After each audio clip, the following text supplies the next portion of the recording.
로마서 1장 1절에서 4절까지 말씀입니다. 신약 성경 240쪽쯤 되겠습니다. 로마서 1장 1절에서 4절까지 말씀, 제가 말씀을 봉독하겠습니다. 하나님의 말씀을 들으시기 바랍니다.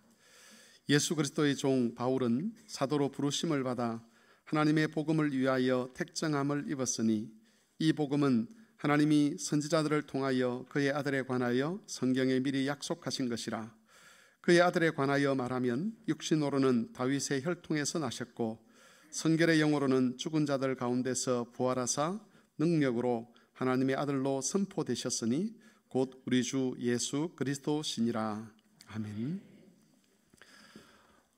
현대 비평가들 중에서 기독교를 비판하는 지식인들은 고대인들과 현대인들을 비교를 하면서, 고대인들은 과학 지식이 없었기 때문에 기독교의 믿음을 잘 받아들였고, 현대 사람들은 과학적 지식이 많기 때문에 기독교의 그 주장들, 기독교의 복음을 받아들이지 않는 경향이 강하다, 그렇게 주장을 합니다. 이런 주장은 한편으로는 맞는 것 같습니다. 고대 사람들은 많은 미신들을 가지고 있었기 때문에 그런 미신이 많았던 시대에는 그래도 신에 대한 존재를 인정하고 사람들이 복음을 더 잘 받아들였을 것이고, 현대 사람들은 미신을 거의 믿지 않기 때문에 복음을 잘 받아들이지 않을 것이다 라고 그러하는 주장들이 겉으로 보면 맞는 것처럼 보입니다. 하지만 고대인들이 현대인들보다 기독교의 하나님을 믿기에 더 좋았던 환경 속에 있었다라고 하는 것은 사실이 아닙니다. 사도행전 26장을 보면 바울이 아그리빠 왕이라는 사람 앞에서 자신의 믿음에 대해서 변증하는 사건이 기록이 되어 있습니다. 바울의 이야기를 다 듣고 난 아그리빠 왕이 바울을 향해서 네가 미쳤다라고 그렇게 평가를 합니다. 복음을 들었던 아그리빠 왕, 복음에 대한 이야기를 들었던 이 왕이 그 복음을 전가하는 바울을 향해서 미쳤다라고 한다는 것은 그 내용 자체를, 복음의 내용 자체를 받아들일 수 없다, 허황된 이야기다, 이렇게 평가한다는 것이죠. 이런 반응은 아그리빠 왕 한 사람에게서만 나타난 반응이 아니었습니다.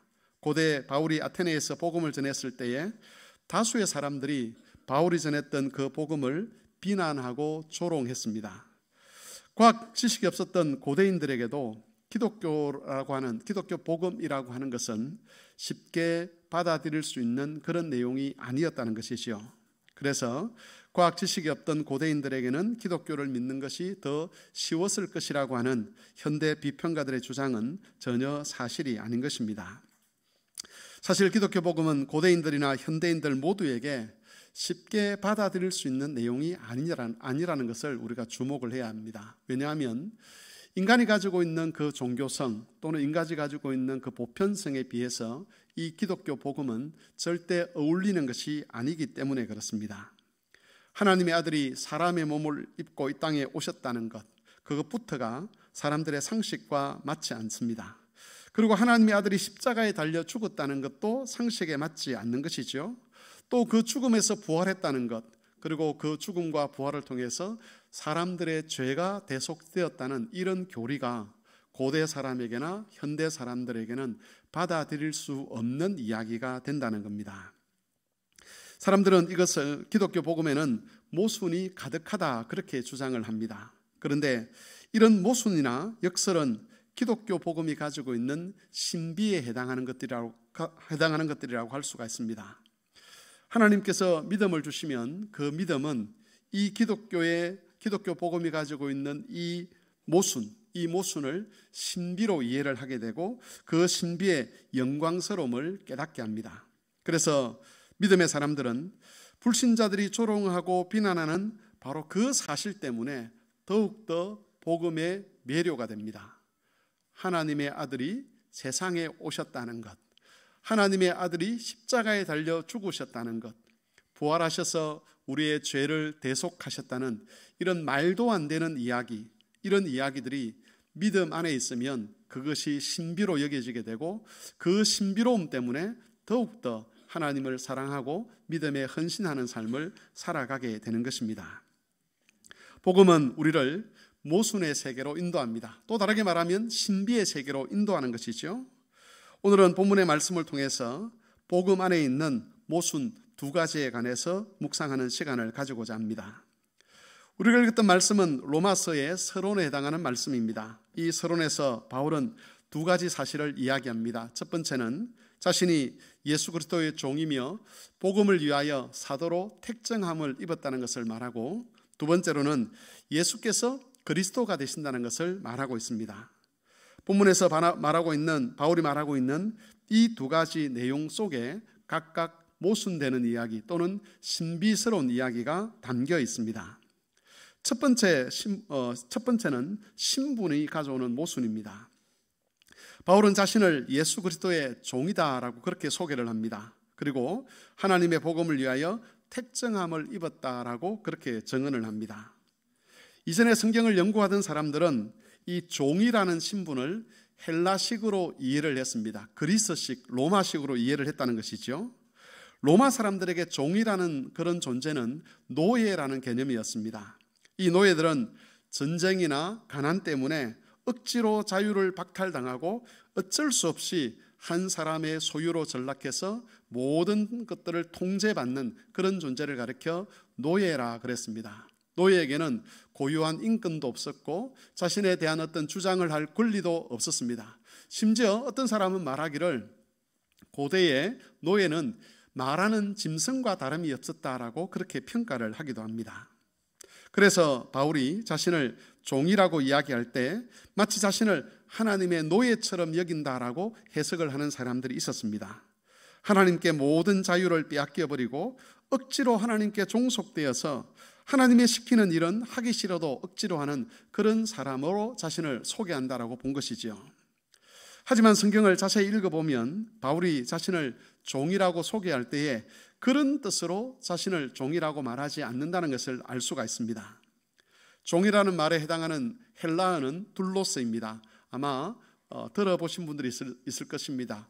큰 배 중에 둘로스라는 배가 있죠. 전 세계를 돌아다니면서 복음을 전하는 그런 사역을 하는 배가 있는데 둘로스라는 배인데 이게 종이라는 말입니다. 그리고 구약 성경에는 이 둘로스라는 말이 에베드라는 말로 그렇게 표현이 되어 있습니다. 구약 성경에서 에베드라는 말은 하나님과의 관계 속에서 사용될 때에 항상 단순한 종을 가리키는 표현으로 사용되지 않았습니다. 구약 성경에서 에베드에 해당하는 대표적인 사람은 왕들이었습니다. 하나님께서 다윗을 왕으로 세우실 때에 그를 향해서 항상 내 종 다윗이라고 그렇게 표현을 했습니다. 구약시대의 에베드에 해당하는 또 다른 부류는 선지자들이었습니다. 하나님께서 자신의 선지자들을 보내시면서 내 종을 보낸다라고 그렇게 말씀을 하셨습니다. 또 이사야서 42장 1절에 보면 메시아를 가리켜 종이라고 말씀하는 그런 부분도 나옵니다. 우리가 잘 알고 있는 이사야 53장은 종의 노래라는 제목을 가지고 있습니다. 이 이사야 53장은 예수님의 고난을 예고한 노래입니다. 그런데 그 고난 받으실 예수님을 가리켜서 하나님의 종이다 또는 여호와의 종이다 그렇게 표현을 합니다. 물론 구약에서도 종이라는 단어가 일반적인 노예 개념으로 사용될 때가 있었습니다. 하지만 하나님과의 관계 속에서는 거의 대부분 직분적인 의미를 가지고 있습니다. 특별히 이것은 하나님과 이스라엘 사이에 언약 관계가 성립되어 있다는 것을 나타내는 표현으로서 그렇게 사용이 되었습니다. 바울이 자신을 예수 그리스도의 종이라고 이야기할 때 그것은 단순히 내가 그리스도의 노예입니다라고 말하는 것이 아닙니다. 바울은 이 종이라는 말을 통해서 지금 자신이 예수 그리스도와 언약 관계 속에 있고 그리고 지금 그리스도로 말미암아서 어떤 영광과 특권을 가지고 있다는 것을 나타내기 위해서 내가 예수 그리스도의 종이다라고 그렇게 표현을 한다는 것이죠. 다시 한번 기억하십시오. 바울이 내가 예수님의 종이다라고 할 때 그것은 내가 예수님의 노예다라고 말하는 것이 아니라 나는 예수님과 특별한 관계 속에 있다. 나는 예수님께 연합되어서 그리스도와 함께 그 영광에 참여하는 자로 부름을 받은 자다라고 하는 그런 의미에서 자신을 종이다라고 이야기를 한다는 겁니다. 자신이 그리스도 안에서 존귀하게 된 것을 이야기하고 자신에게 맡겨진 그 일의 영광스러움을 나타내기 위해서 바울은 자신을 예수 그리스도의 종으로 소개를 했습니다. 바로 여기에 바울의 신분이 가지고 있는 모순 또는 신비가 있습니다. 예수 그리스도를 우리가 바로 알게 됐을 때에 사람들이 보이는 첫 번째 반응은 자기를 죄인으로 인식한다는 겁니다. 복음이 말로만 전해지지 아니하고 성령과 능력과 큰 확신으로 한 교회에 또 한 사람에게 전해졌을 때에 그 은혜를 받은 사람들에게 공통적으로 나타나는 반응은 하나님과 사람 앞에 자기를 죄인으로 인식하는 겁니다. 우리 찬송가 중에 벌레만도 못한 내가라는 그런 가사를 가진 찬송이 있습니다. 여러분, 이 찬송은 그냥 한번 해보는 말이 아니지요. 믿음이 없는 사람, 자기가 죄인인 것을 깨달아 보지 못한 사람들은 이런 말들을 하는 것이 굉장히 부담스럽습니다. 아니, 내가 어떻게 벌레만도 못하단 말이야, 그렇게 반응할 수 있는 것이죠. 하지만 믿음 안에서 바른 눈을 갖게 된 사람, 자신의 영적인 상황과 정체를 그리스도 안에서 바로 깨달은 사람은 벌레만도 못한 자가 아니라 자신을 쓰레기 같다라고 그렇게 느낄 때가 많습니다.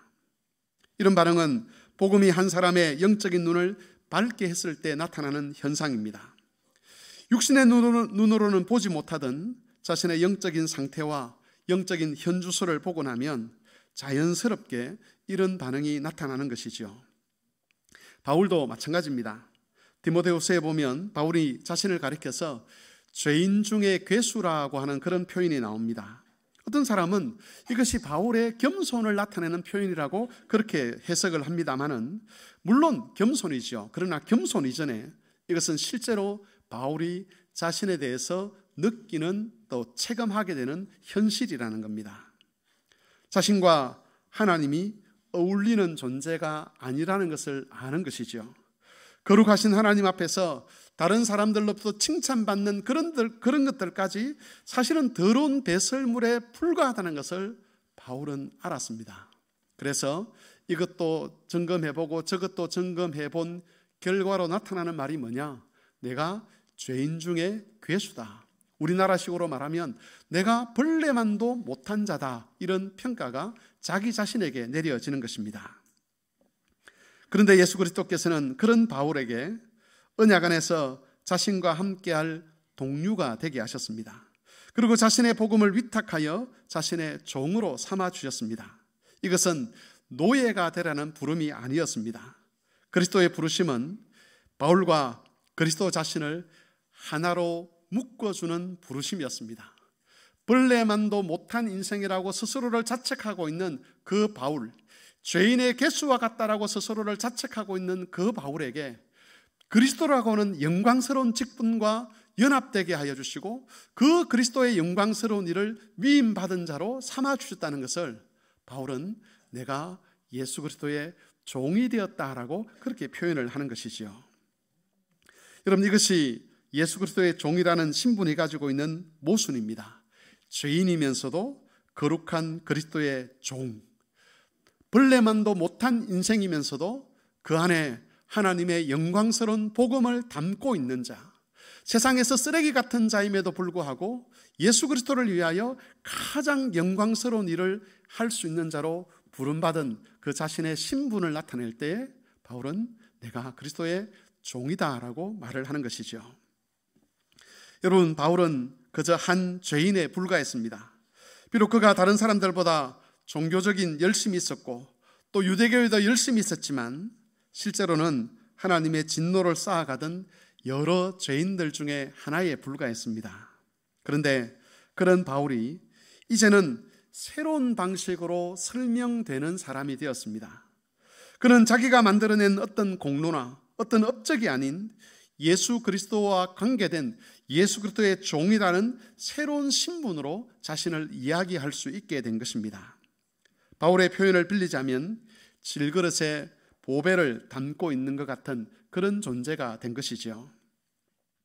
자신을 예수 그리스도의 종으로 소개하는 바울은 이제 더 이상 땅의 것으로 자신을 설명하려고 하지 않았습니다. 예수 그리스도와 자신의 관계를 말하지 않고는 자신의 존재를 생각조차 하려고 하지 않는 것이죠. 이전에 내가 어떤 삶을 살았는지, 이전에 내가 어떤 업적을 가져왔는지, 이전에 다른 사람들로부터 어떤 존경과 어떤 칭찬을 받았는지, 내가 이전에 자랑하던 것이 무엇이었는지, 그런 것들로 자신을 설명하는 것이 아니라 자기를 죄 가운데서 구원하여 주시고 자신의 주가 되어 주신 그 예수 그리스도와의 관계 속에서만 자신을 파악하려고 그렇게 자신의 삶을 하나님 앞에 드렸다는 겁니다. 바울은 이런 태도를 자기 자신에게만 적용하지를 않았습니다.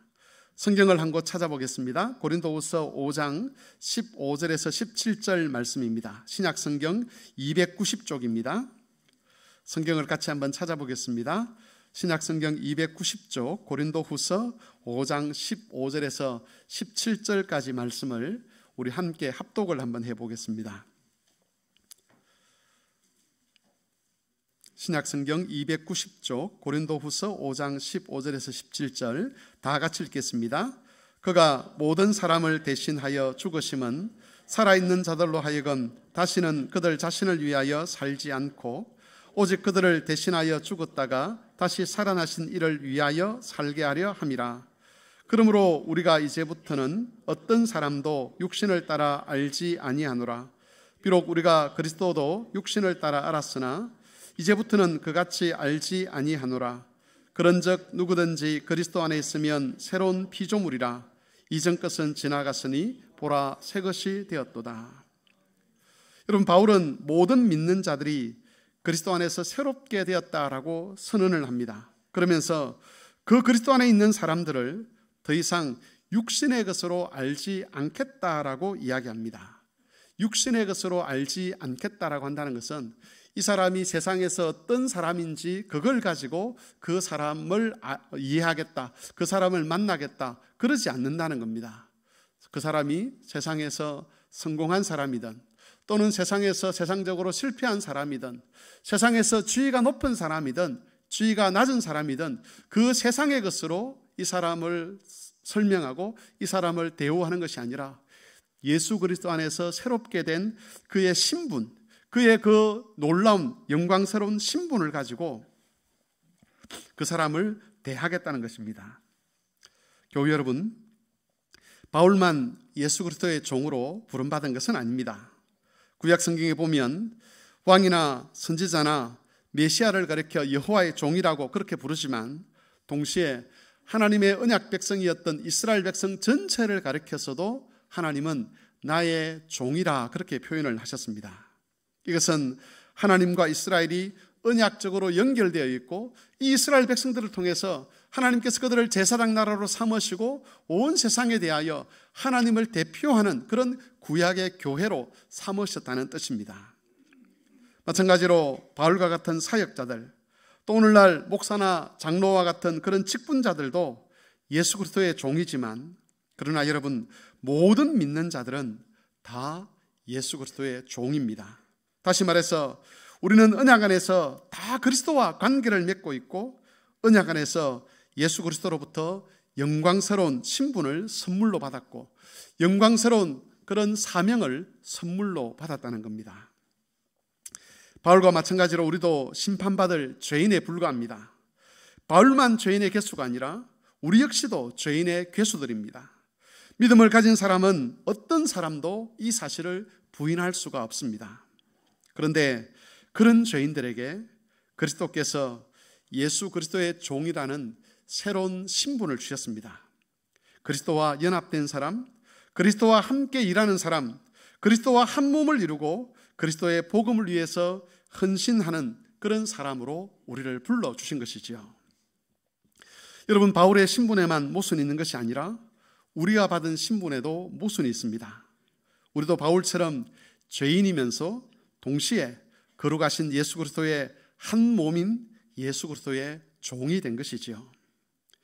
이것을 우리가 안다면 더 이상 우리를 육체대로 설명하려고 해서는 안 될 것입니다. 우리가 세상에서 어떤 사람인가, 세상에서 어떤 사람으로 인정받는가, 그것으로 우리를 설명하는 수식어를 삼아서는 안 된다는 것이지요. 그것이 긍정적인 것일 수도 있습니다. 저 사람은 성공한 사람이다. 저 사람들은 자녀를 잘 키운 사람이다. 저 사람은 부자다. 저 사람은 건강한 사람이다. 그런 긍정적인 것일 수도 있지만 반대로 부정적인 것도 있을 수 있지 않겠습니까? 저 사람은 옛날에 악한 일을 한 사람이다. 저 사람은 인생에서 실패한 사람이다. 저 사람들은 자녀 교육을 잘못시킨 사람이다. 이런 부정적인 평가도 있을 수 있는데 예수 그리스도의 종이라는 이 한마디, 이 신분을 통해서 하나님께서는 더 이상 그런 것들로 우리를 설명하지 않으시겠다라고 말씀하시는 겁니다. 하나님께서는 더 이상 우리가 세상에서 어떠한 사람이었는가 하는 그것으로 우리를 설명하는 것이 아니라 우리의 머리 되시고 우리가 연합되어 있는 우리에게 큰 사명을 맡기신 그 예수 그리스도와의 관계 속에서 우리를 설명하고 싶어 하십니다. 하나님께서 그렇게 우리를 설명하려고 하는데 우리가 세상적인 것으로 우리를 설명한다면 이것보다 더 어리석은 일이 어디 있겠습니까? 예수 그리스도는 우리를 그리스도만으로 설명될 수 있는 존재가 되게 하셨습니다. 그러므로 우리도 우리 자신뿐만 아니라 다른 사람들에 대해서 더 이상 이 세상의 수식으로 설명하고 이해하려고 하는 시도들을 해서는 안 될 것입니다. 우리는 다 함께 죄인이며 동시에 다 함께 그리스도에게 연합된 그리스도 예수의 종입니다. 우리는 다 함께 진노받을 자들이었지만 이제 다 함께 영광스러운 복음을 위하여 부름받은 그리스도의 종들입니다. 이것들을 마음에 새기시고 이번 한 주간 동안도 예수 그리스도의 영광스러운 종으로서 그리스도와 더불어 살아가시고 그리스도를 향하여 살아가시고 그리스도를 위하여 살아가는 그런 교우들이 되시기를 바랍니다. 본문에 나타난 두 번째 모순은 복음의 메시지 자체가 가지고 있는 모순입니다. 1절에서 바울은 자신을 예수 그리스도의 종으로 소개하며 자신이 하나님의 복음을 위하여 사도로 택정함을 입었다라고 증언을 합니다. 그리고 2절에서 4절 말씀에서는 그 복음이 구체적으로 무엇인가를 이야기를 합니다.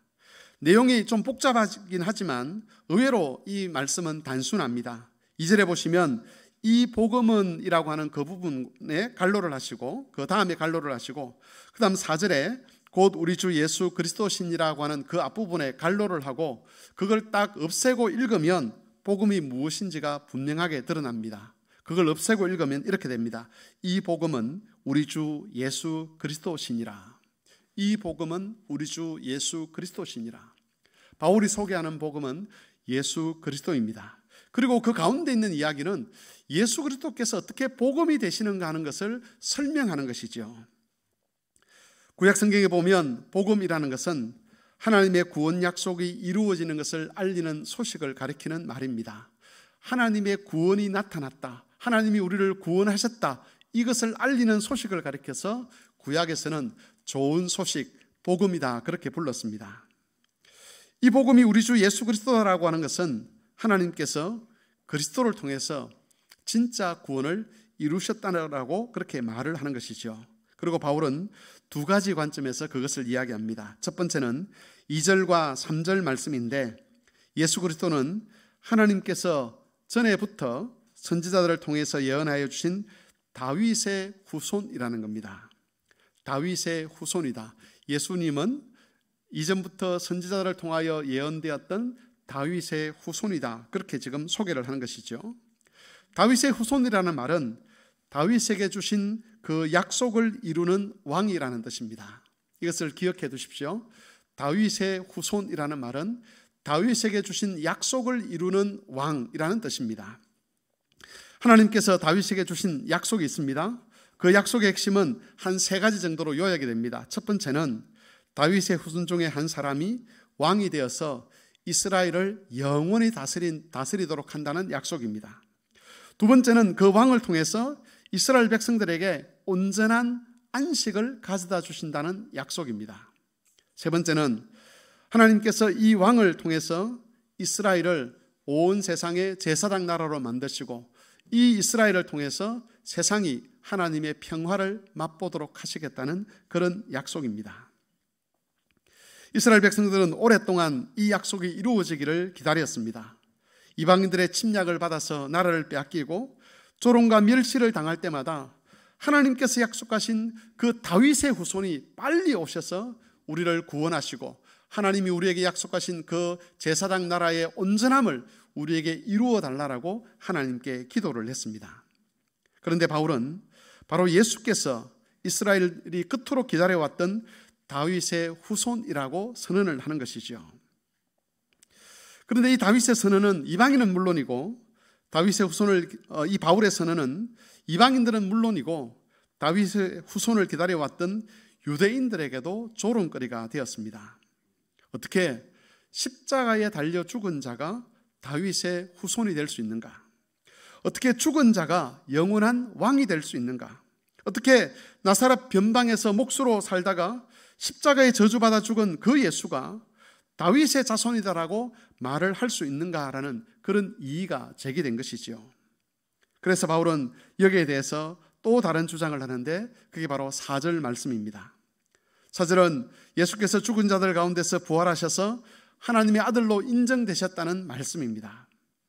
십자가 죽음만으로는 예수께서 다윗의 후손이라는 것을 주장할 수가 없습니다. 죽었던 자가 다시 살아난다면 이야기가 달라지는 것이죠. 만일 예수께서 그냥 단순한 한 인간에 불과했다면 십자가에 죽는 것으로 모든 것이 끝이 났을 겁니다. 하지만 하나님께서는 다윗의 후손이신 예수께서 죽음에 갇혀 있는 것을 허락지 않으시고 죽은 자들 가운데서 부활하게 하셨습니다.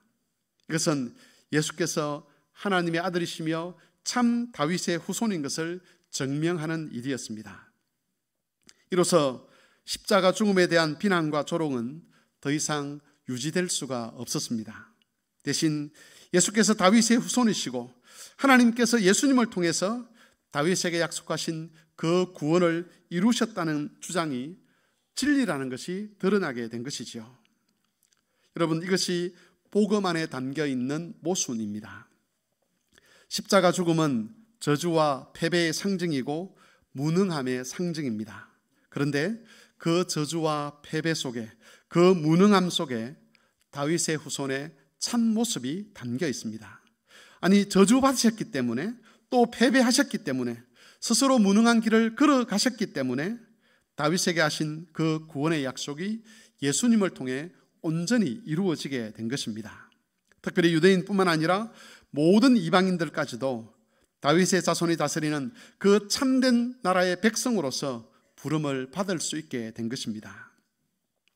그러면서 여러분, 예수님의 죽음과 부활을 담고 있는 이 복음의 소식은, 이 복음은 새로운 세상으로 들어가는 문이라고 할 수 있습니다. 복음을 통해서 열어주시는 그 세상은 사람의 육신의 눈으로는 파악할 수 없는 세상이지요. 그래서 믿음이 없는 사람들은 예수 그리스도를 통해서 이 땅에 임한 그 하나님 나라, 참 다윗의 나라를 부인합니다. 그 사람들은 이 세상이 전부인 줄 알고 이 세상에서 모든 일을 끝장 보아야 한다라고 그렇게 생각을 합니다. 하지만 예수 그리스도의 종으로 부름받은 사람들에게는 다윗의 자손인 그리스도께서 가져오신 그 하늘의 세계, 참 다윗의 나라가 덧입혀지게 됩니다. 하나님께서 아버지가 되시고 영원한 영광 가운데 승리하시고 영원한 안식으로 인도하시는 보이지 않는 그 세상이 믿음의 사람들에게, 그리스도의 종으로 부름받은 사람들에게 열려지게 되는 것이지요. 그래서 여러분, 우리 그리스도인들은 두 세계를 공존하며 살아가는 겁니다. 눈에 보이는 이 세상을 살아가는 것이고, 그러나 동시에 눈에 보이지 않는 세상을 살아가는 것입니다. 바울은 그런 그리스도인들을 향해서 이 세상에 속해 있지만 이 세상에 속한 자로 살지 아니하고 하늘 시민권을 가진 자로 살아야 된다라고 그렇게 증언을 하기도 했습니다. 이후에 로마서에 기록된 말씀들은 이 새로운 세상의 질서와 이 새로운 세상의 영광을 소개하는 그런 말씀이라고 할 수가 있습니다. 여러분, 이처럼 복음은 하나님의 아들이시며 다윗의 자손인 그리스도께서 죽으신 이야기를 담고 있지만, 그러나 동시에 그 죽음이 가져온 구원의 영광스러운 소식도 가지고 있는 것입니다. 따라서 복음의 이 모순을 아는 사람들은 더 이상 새로운 세상을 알지 못하는 과거의 사람처럼, 이 세상에 속한 자처럼 그렇게 살아갈 수가 없게 됩니다. 삶에 대한 해석이 달라지게 되고 살아가는 방식도 달라질 수밖에 없는 것이죠. 우리 교회에 연세 드신 어르신들이 많습니다.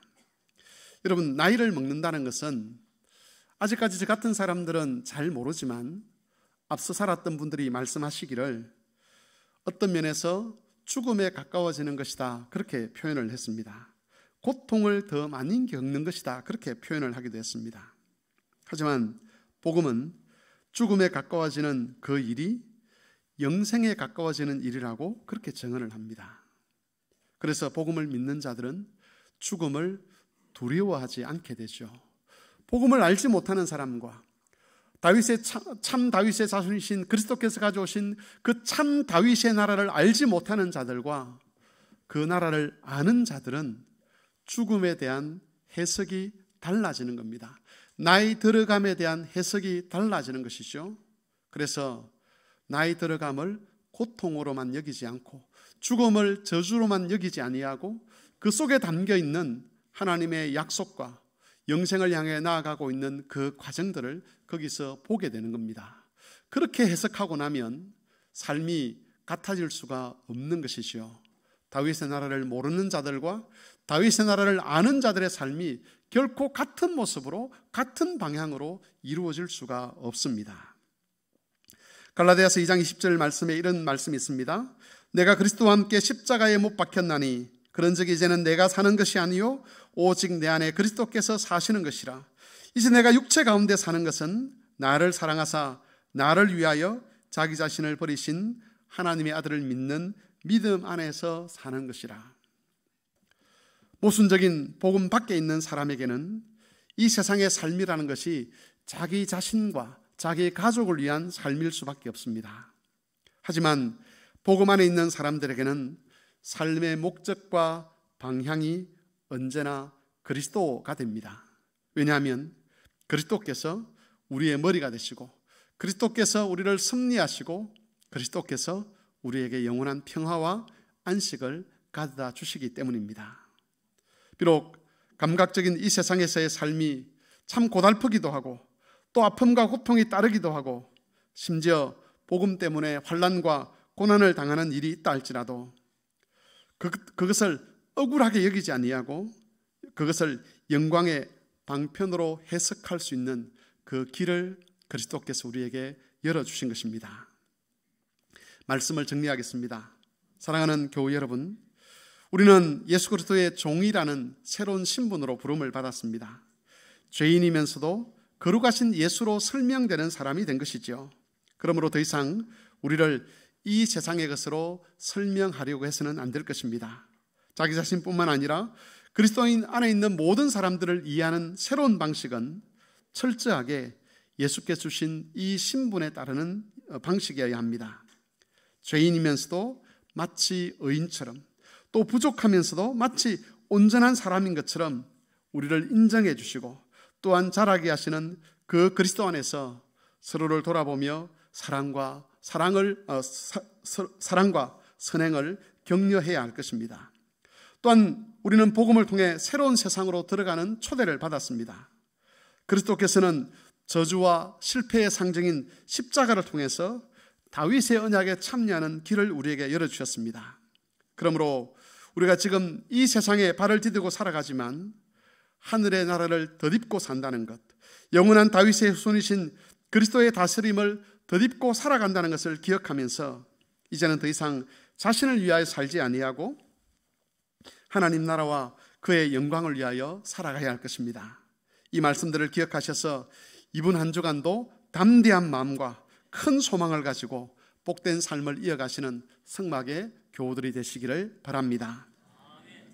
주의 말씀을 생각하며 기도하겠습니다.